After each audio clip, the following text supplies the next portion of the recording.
नमस्कार दोस्तों, बहुत बहुत स्वागत है आप सभी का। साथियों, आज के टॉपिक में आपको प्रमुख पुरस्कार में आता है नोबेल पुरस्कार। नोबेल पुरस्कार से संबंधित जो भी सारी डिटेल्स हैं हम आपको इस वीडियो में बताने वाले हैं, तो आप लोग वीडियो को अंत तक देखिएगा। आपको नोबेल पुरस्कार से संबंधित कोई भी डाउट नहीं बचेगा, आपका सारा डाउट क्लियर हो जाएगा ये वीडियो देखने के बाद। तो चलिए साथियों, स्टार्ट करते हैं नोबेल पुरस्कार से संबंधित जो भी इम्पोर्टेंट फैक्ट हैं और सारी डिटेल्स। साथियों, ये है नोबेल पुरस्कार, ठीक है। नोबेल पुरस्कार का ये प्रतीक है। नोबेल पुरस्कार की बात करें साथियों, तो नोबेल पुरस्कार अल्फ्रेड नोबेल, जो कि स्वीडन के हैं, स्वीडन देश के हैं, की स्मृति में 10 दिसंबर को नोबेल फाउंडेशन द्वारा वितरित किए जाते हैं, ठीक है। नोबेल पुरस्कार की शुरुआत साथियों 1901 में हुई। यह स्वीडन देश द्वारा दिया जाता है, ठीक है। नोबेल पुरस्कार जो है वह स्वीडन देश द्वारा दिया जाता है। नोबेल पुरस्कार भौतिक शास्त्र साथियों 6 क्षेत्रों में दिया जाता है। कौन कौन से क्षेत्र हैं वो देख लीजिए। नोबेल पुरस्कार भौतिक शास्त्र, रसायन विज्ञान, चिकित्सा, साहित्य, अर्थशास्त्र तथा शांति 6 विषयों के क्षेत्र में उत्कृष्ट योगदान के लिए दिया जाता है, ठीक है। इसमें क्या है साथियों, अर्थशास्त्र का नोबेल पुरस्कार 1968 में सम्मिलित किया गया तथा पहली बार 1969 में दिया गया था साथियों, ठीक है। अर्थशास्त्र का नोबेल पुरस्कार जो है वो 1968 में सम्मिलित किया गया था तथा पहली बार 1969 में दिया गया था। पुरस्कार की राशि क्या क्या होती है साथियों, एक स्वर्ण पदक आपको मिलेगा, एक प्रशस्ति पत्र मिलता है और 11 मिलियन स्वीडिश क्रोना, ठीक है। ये आपको पुरस्कार राशि दी जाती है। इसके अलावा पहली महिला नोबेल पुरस्कार विजेता कौन है, वो है मैडम क्यूरी थी। कौन थी, मैडम क्यूरी। और साथियों, मैडम क्यूरी को 2 बार नोबेल पुरस्कार विजेता हैं, ठीक है। 2 बार नोबेल पुरस्कार विजेता हैं। कौन कौन से वर्ष में, एक 1903 में, एक 1911 में। तो अभी मैडम क्यूरी के बारे में भी डिटेल्स में बात होगी, ठीक है साथियों। तो आइए पहले आगे की ओर बढ़ते हैं। प्रथम भारतीय नोबेल पुरस्कार जो विजेता हैं वो रविंद्रनाथ टैगोर गीतांजलि के लिए 1913 में थे, ठीक है। गीतांजलि के लिए उन्हें मिला था 1913 में साहित्य के क्षेत्र में, ठीक है। तो प्रथम भारतीय नोबेल पुरस्कार विजेता थे रविंद्रनाथ टैगोर। और अंतिम भारतीय नोबेल पुरस्कार विजेता अभिजीत बनर्जी 2019 में अर्थशास्त्र के लिए उनको नोबेल पुरस्कार से नवाजा गया था, ठीक है। शांति का नोबेल पुरस्कार साथियों नॉर्वे की राजधानी ओस्लो में दिया जाता है। कहाँ पे दिया जाता है, नॉर्वे की राजधानी ओस्लो में दिया जाता है। अर्थशास्त्र क्षेत्र की पुरस्कार राशि स्वीडिश केंद्रीय बैंक प्रदान करता है। प्रत्येक वर्ष अक्टूबर में नोबेल पुरस्कारों की घोषणा ओस्लो में की जाती है साथियों, ठीक है। साथियों, आप सभी को अगर पीडीएफ की जरूरत पड़ेगी तो आप टेलीग्राम चैनल को ज्वाइन करेगा, वहां से आपको पीडीएफ मिल जाएगा, ठीक है। ये पुरस्कार साथियों प्रत्येक वर्ष 10 दिसंबर को स्टॉकहोम जो कि स्वीडन में है दिए जाते हैं, ठीक है। सबसे अधिक बार नोबेल पुरस्कार रेड क्रॉस को शांति के क्षेत्र में 1917, 1944 तथा 1963 में मिला है साथियों, ठीक है। तो शांति के क्षेत्र में मिला है रेड क्रॉस को 1917 में, 1944 में और 1963 में, ठीक है। 2 बार नोबेल पुरस्कार विजेता केवल 5 लोगों को मिला है साथियों, 2 बार नोबेल पुरस्कार। कौन कौन है, पहला नाम आता है मैडम क्यूरी को, ठीक है। तो साथियों ये है मैडम क्यूरी, देख लीजिए मैडम क्यूरी को, ठीक है। मैडम क्यूरी को 1903 में मिलता है रेडियो सक्रियता भौतिकी के क्षेत्र में, ठीक है। और 1911 रेडियम निष्कर्षण जो कि रसायन का एक विषय है। इन दोनों क्षेत्र में मैडम क्यूरी को 2 बार नोबेल पुरस्कार मिला है, एक 1903 में, एक 1911 में। ये तो पहले महिला थी, ठीक है। दूसरे व्यक्ति की बात करें तो जॉन बार्डिन है। जॉन बार्डिन साथियों, इनको 1956 में ट्रांजिस्टर इफेक्ट की खोज के लिए, ठीक है, ट्रांजिस्टर इफेक्ट की खोज जो कि भौतिकी का एक पॉइंट टॉपिक है, इसकी खोज के लिए 1956 में जॉन बार्डिन को नोबेल पुरस्कार मिलता है। इसके बाद 1972 में अतिचालकता का सिद्धांत, 1972 में जॉन बार्डिन को अतिचालकता का सिद्धांत देने के लिए इन्हें 1972 में क्या मिलता है, नोबेल पुरस्कार मिलता है। फिर अगले व्यक्ति हैं, 5 लोगों को कुल मिला के मिलता है। तो तीसरे व्यक्ति हैं लिनस पॉलिंग। लिनस पॉलिंग को साथियों 1954 में रासायनिक बंध, ठीक है, रासायनिक बंध के लिए इन्हें मिलता है नोबेल पुरस्कार 1954 में।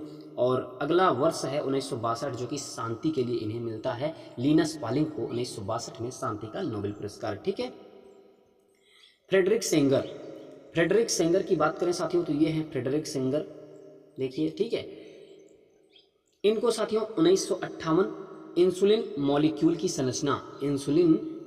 संरचना के लिए 1958 में नोबेल पुरस्कार मिला साथियों। 1980 में वायरस न्यूक्लियोटाइड्स के सीक्वेंसिंग के लिए इन्हें नोबेल पुरस्कार मिला, ठीक है।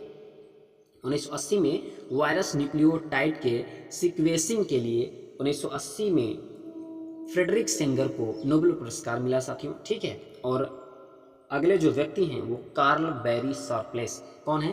कार्ल बैरी शार्प्लेस हैं, जो कि साथियों ये है कार्ल बैरी शार्प्लेस। इनको साथियों 2001 में ऑक्सीकरण प्रतिक्रियाओं के लिए नोबेल पुरस्कार मिला और 2022 में रसायन विज्ञान के विकास के लिए क्या मिला?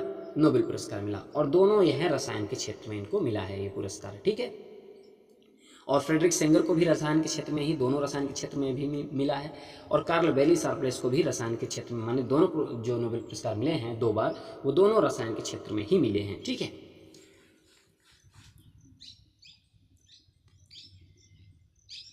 भारतीय नोबेल पुरस्कार विजेताओं की सूची, भारतीय नोबेल पुरस्कार विजेताओं की सूची, ठीक है साथियों। जो भारतीय हैं नोबेल पुरस्कार विजेता हैं उनकी अब थोड़ा सा बात कर लेते हैं। तो देखिए साथियों, रविन्द्रनाथ टैगोर को साहित्य के क्षेत्र में वर्ष 1913 में गीतांजलि के लिए नोबेल पुरस्कार से सम्मानित किया गया था।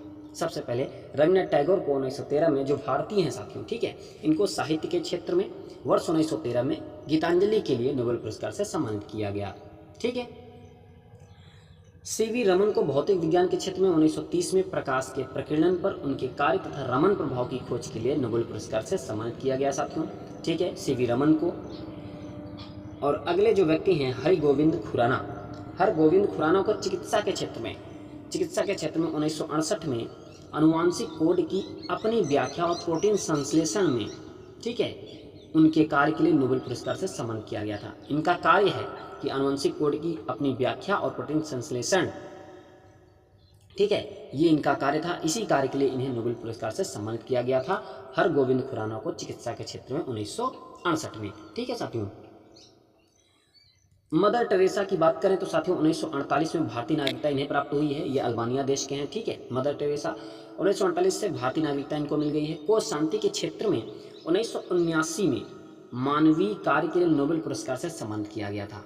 कौन से कार्य के लिए? मानवीय कार्य के लिए इन्हें नोबेल पुरस्कार से सम्मानित किया गया था, ठीक है, वो भी शांति के क्षेत्र में।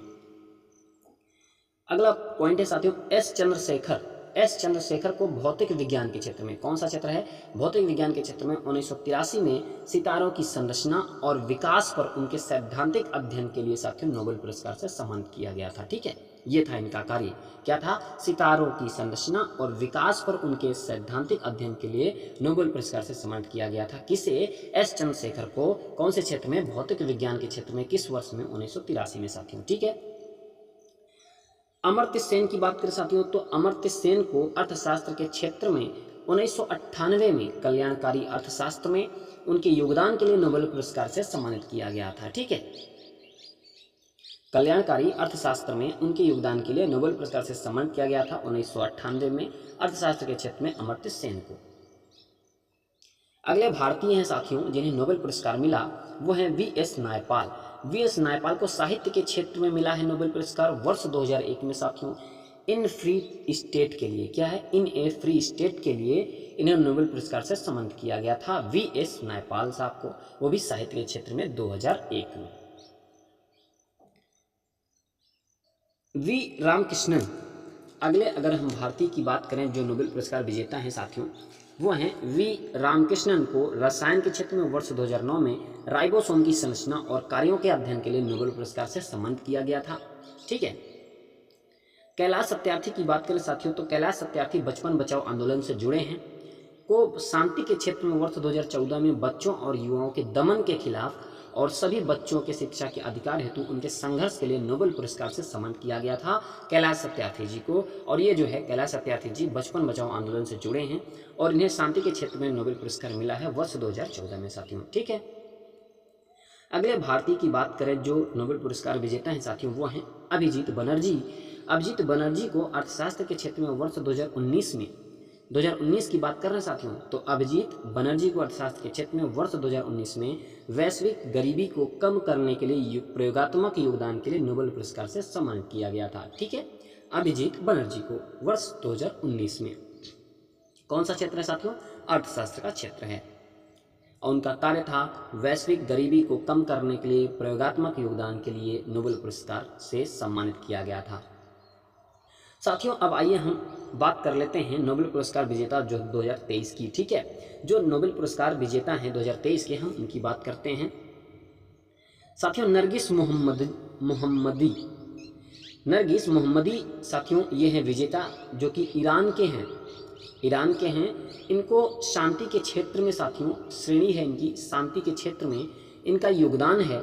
ईरान में महिलाओं के उत्पीड़न के खिलाफ लड़ाई के लिए इन्हें मिलता है नोबेल पुरस्कार। ठीक है, तो नरगिस मोहम्मदी जी को ईरान के हैं, शांति के क्षेत्र में इनका योगदान है। इनका शांति के क्षेत्र में इनका जो योगदान है वह है ईरान में महिलाओं के उत्पीड़न के खिलाफ लड़ाई के लिए नोबेल पुरस्कार से सम्मानित किया गया। ठीक है, तो ये इनका योगदान था महिलाओं के उत्पीड़न के खिलाफ लड़ाई के लिए। ठीक है, और इन्हें शांति के क्षेत्र में नोबेल पुरस्कार से सम्मानित किया गया था। ठीक है, अगले जो विजेता हैं जान ओलास फासे, जो कि साथियों ये नॉर्वे के हैं और इनको साहित्य के क्षेत्र में नवोन्मेषी नाटक और गद्य के लिए इनका योगदान था। यही साहित्य के क्षेत्र में नवोन्मेषी नाटक और गद्य के लिए ये इनका योगदान था, इसीलिए इन्हें नोबेल पुरस्कार से सम्मानित किया गया। ठीक है साथियों, अगले विजेता की बात करें साथियों तो क्लाउडिया गोल्डिन जो है साथियों ये अमेरिका की हैं, जो को अर्थशास्त्र के क्षेत्र में इनका योगदान रहा है। किस क्षेत्र में? अर्थशास्त्र के क्षेत्र में। महिलाओं के श्रम बाजार के परिणाम के लिए नोबेल पुरस्कार से सम्मानित किया गया। ठीक है, महिलाओं के श्रम बाजार के परिणाम के लिए इन्हें नोबेल पुरस्कार से सम्मानित किया गया था। ये रहा था इनका योगदान। चिकित्सा मेडिसिन, अगले जो विजेता हैं साथियों वो चिकित्सा के क्षेत्र में मिला है योगदान, जो है कोविड-19 के खिलाफ प्रभावी mRNA टीकों के विकास के लिए Katalin Kariko Hungary, ड्रीव Weissman America के हैं, इनको मिला है। ठीक है साथियों, जो विजेता हैं उनका नाम है कैटालिन कारिको, जो कि हंगरी के हैं, ड्रीव विस्मैन अमेरिका के हैं। इनको जो है चिकित्सा के क्षेत्र में मिला है नोबेल पुरस्कार 2023, और इनका योगदान रहा है कोविड-19 के खिलाफ प्रभावी mRNA माने टीकों के विकास के लिए। ठीक है, तो mRNA टीकों के विकास के लिए इन्हें मिला है कैटालिन कारिको हंगरी को और ड्रीव विस्मैन अमेरिका। ठीक है, इनको मिला है नोबेल पुरस्कार 2023। भौतिक जो कि फिजिक्स में किसको मिला है? फिजिक्स में मिला है पियरे एगोस्टिनी, जो कि फ्रांस के हैं, फेरेंक क्रास्ट हंगोरिया ऑस्ट्रिया के हैं, एनी एल हुइलियर फ्रांस स्वीडन के हैं। ये तीनों व्यक्तियों को भौतिक के क्षेत्र में मिला है और इनका योगदान रहा है इलेक्ट्रॉन की गतिशीलता के अध्ययन के लिए, प्रकाश की एटोसेकेंड पल्स के लिए। ठीक है, तो इसी योगदान के लिए इन्हें नोबेल पुरस्कार मिला है। जो अगले विजेता हैं वो हैं रसायन विज्ञान से संबंधित, रसायन विज्ञान की श्रेणी है इनकी, और इन्हें साथियों इनका योगदान रहा है क्वांटम डॉट्स की खोज और संश्लेषण के लिए मॉगी जी के बावेंडी। ठीक है, संश्लेषण के लिए इन्हें मिला है किसे? रसायन विज्ञान के क्षेत्र में क्वांटम डॉट्स की खोज और संश्लेषण के लिए। ठीक है साथियों, और किन्हें मिला है? वो है मॉगी जी बावेंडी, जो कि फ्रांसीसी अमेरिकी हैं, लुई ब्रूस अमेरिका के हैं, इनको मिला है एलेक्सी आई एकिमोव, जो कि रूस के हैं। तो ये तीन व्यक्ति हैं जिनको मिला है रसायन विज्ञान के क्षेत्र में क्वांटम डॉट्स की खोज और संश्लेषण के लिए इनका योगदान था, तो इसलिए इन्हें नोबेल पुरस्कार ये विजेता हैं 2023 के। ठीक है साथियों, तो साथियों कैसा लगा आपको यह टॉपिक? अगर आपको यह टॉपिक अच्छा लगा और इस टॉपिक में आप अपना प्यार और दुलार दिखाएंगे साथियों, तो हम आप लोगों के लिए प्रमुख पुरस्कार जो हैं, जैसे रैमन मैग्सेसे पुरस्कार अब हुआ, ठीक है, ग्रैमी पुरस्कार हुआ और ऑस्कर अवार्ड हुआ, जो भी इम्पॉर्टेंट हैं, व्यास सम्मान, साहित्य अकादमी पुरस्कार, बुकर अंतर्राष्ट्रीय बुकर पुरस्कार, ज्ञानपीठ पुरस्कार, साथियों जो भी प्रमुख पुरस्कार हैं हम उनकी वीडियो लगातार लेके आते रहेंगे। तो आप लोग अपना प्यार और दुलार दिखाइए इस वीडियो में, तो हम आप लोगों के लिए और भी वीडियो ऐसे डिटेल्स में उस पुरस्कार के बारे में सारी डिटेल्स लेके आएंगे। और साथियों आप लोग इस वीडियो को ज़्यादा से ज़्यादा लोगों तक शेयर करिएगा, ताकि वो भी किसी एक पुरस्कार के बारे में नहीं, जो भी पुरस्कार पढ़े, नोबेल पुरस्कार जानते हैं तो जानते ही हैं, लेकिन किस क्षेत्र में दिया जाता है, कैसे कैसे दिया जाता है, क्या पुरस्कार से, तमाम चीज़ें जानकारी आपको ऐसे ही वीडियो में मिलेगी। तो साथियों आपको PDF जो है वो टेलीग्राम चैनल पे मिल जाएगा, तो आप लोग वहाँ से डाउनलोड करके आसानी से पढ़ सकते हैं। तो साथियों अगर वीडियो पसंद आए तो आप लोग एक लाइक और चैनल को सब्सक्राइब जरूर करिएगा, ठीक है, और अपने दोस्तों तक शेयर जरूर करिएगा।